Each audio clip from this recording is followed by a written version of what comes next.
biggest fear was the unknown, not knowing what to expect, not knowing really what had to get done, not knowing what kind of people we would encounter. And we had to do a VBS as well as go out and feed the homeless and learn a lot of different roles that I'm just not familiar with.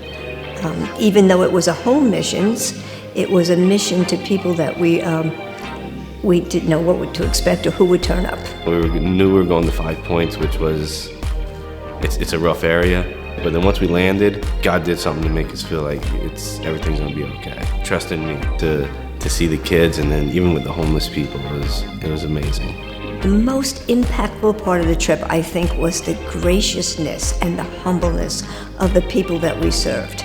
They weren't pushy, they weren't shoving, they were just so genuinely thankful and grateful, not just of what you gave them, but just the fact that you were there, that they had that human touch, that somebody really cared enough to show up. I'm used to doing VBS, and we have children, and they're usually grades, say K through 5, but we were dealing with more teenagers than we were youngsters, and it was just amazing and impactful how we affected them. And you could see on the last day the result of them attending a VBS. You don't get that from teenagers coming in and dancing and singing songs and asking you to sign things so that they can remember you by.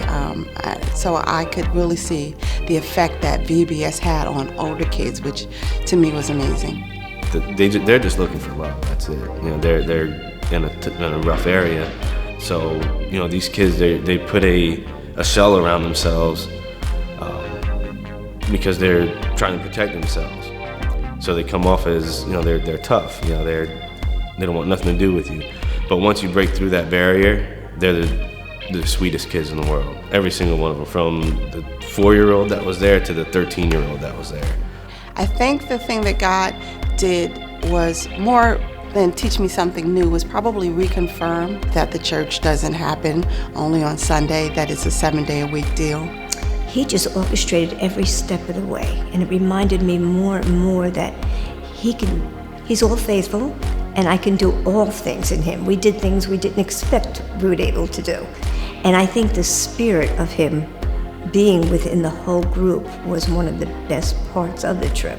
I actually had the chance to talk to one of the homeless guys. I'll never forget his name. His name's Garth. He started talking about fishing and something like that. And then all of a sudden the Holy Spirit rose up out of me and said, "You're not gonna be a fisher to fish, you're gonna be a fisher of men." And just the look on his face just dropped, and his eyes just welled up with tears and started crying. And he goes, he said, "That was the one thing I've been waiting for someone to tell me for a long time." And he just reached over and just gave me a hug.